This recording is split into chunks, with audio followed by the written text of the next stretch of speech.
All right, so, really good team win, unusual with the delay.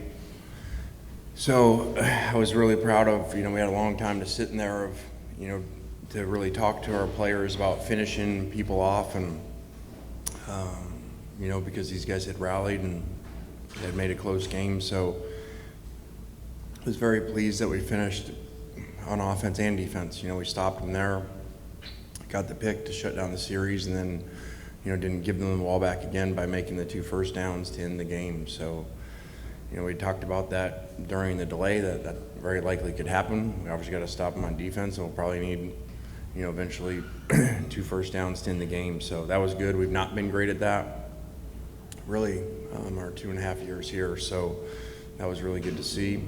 And, obviously kind of the story of the game is we didn't stop the run, and we ran the ball extremely well. So to have 3 rushers over 100 yards, there's a lot of people doing things right. Like I told the guys, we have cool stories during the delay walking off, and Mingo, who doesn't have a catch in the game after a record-setting day, is like talking about how well he's doing on the crack blocks and how many rushing yards we have. And so that's really cool when you have unselfish people like that.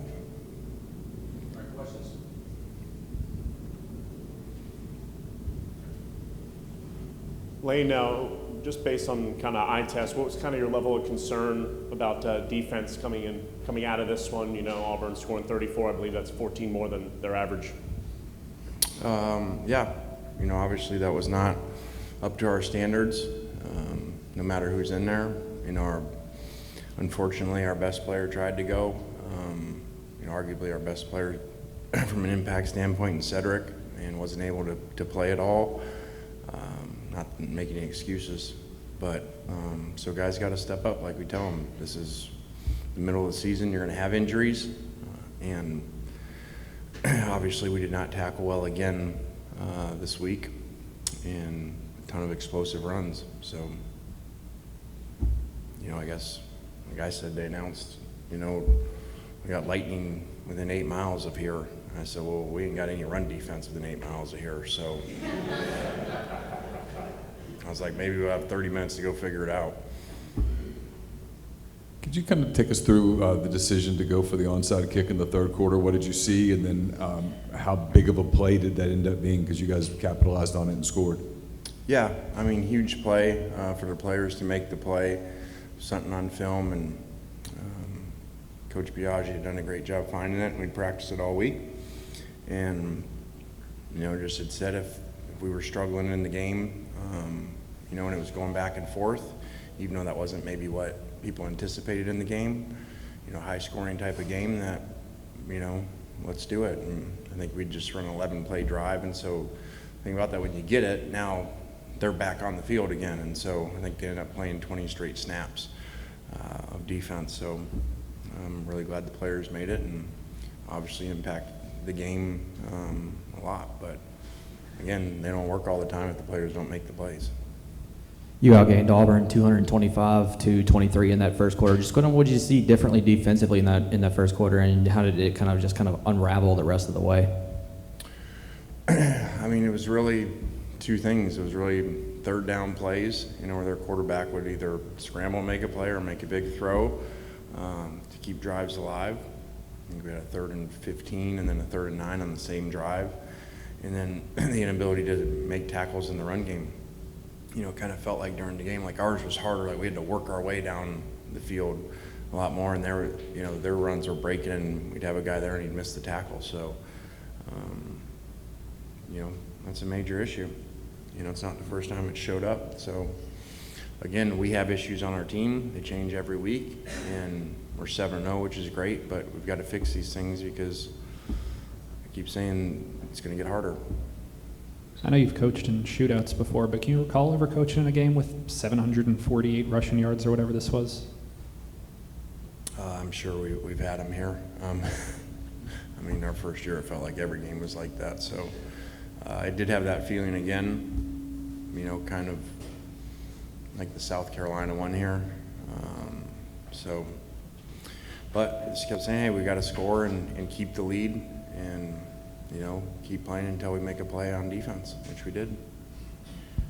Dayton Wade had a really nice day running the ball and receiving you guys' first touchdown. What did you kind of see from him leading into this game that kind of made you comfortable? I mean, he's been hurt some, and so he's always made plays in practice, and the few times he's gotten in there, even though when the ball hasn't gone to him, he's done a great job, does a good job as a returner. So, we always say we're a lot better when we can rotate guys in and, not wear our receivers out. And so he stepped up, much like Jordan Watkins has earlier in the year, and made plays.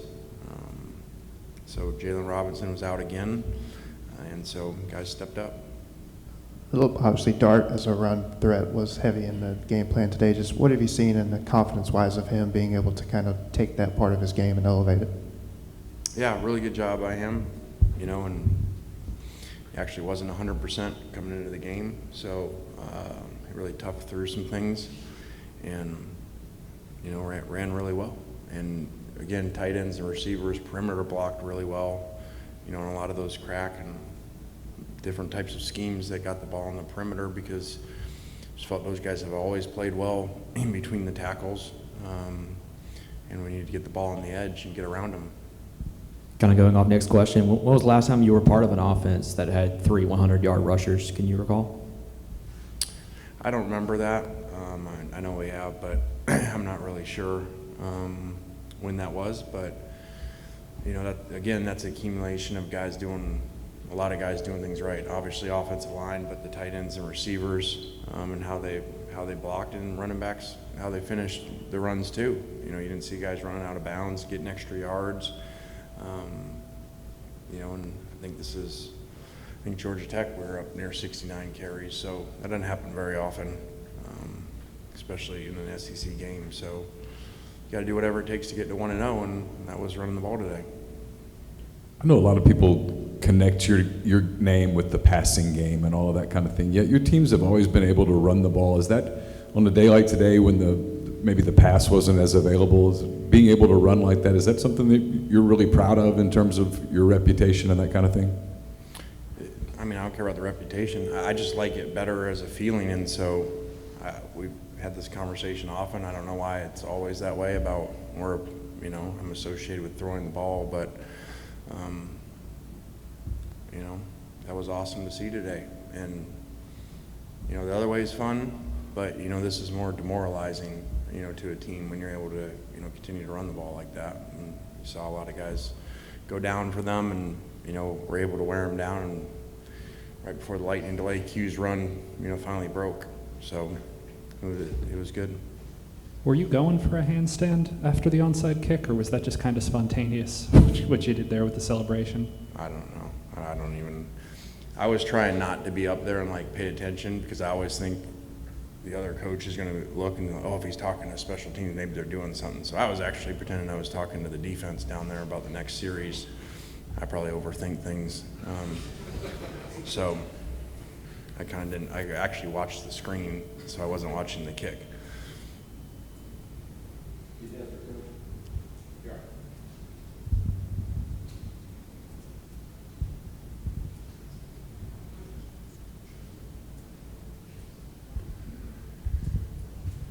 You talked about kind of how, how nice it is and demoralizing when these three guys are able to run like that. I mean, we see what Quinshawn's been able to do. We see what Zach's been able to do.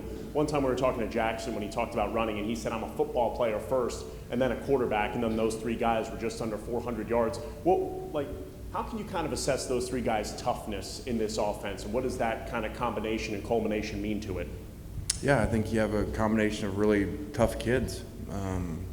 And like you said, Jackson, even though he's a quarterback, he has that mentality. I think that comes from his parents. His mom runs marathons, and his dad was a safety. So that's a pretty good combination to be physical and run the ball. So it was just great to see. And Zach had a great second half last week, which he'd be the first to tell you wasn't a great first half a week ago about being physical, running the ball. And so challenged him to come out today and play like he did in the second half, and he did. And it was huge.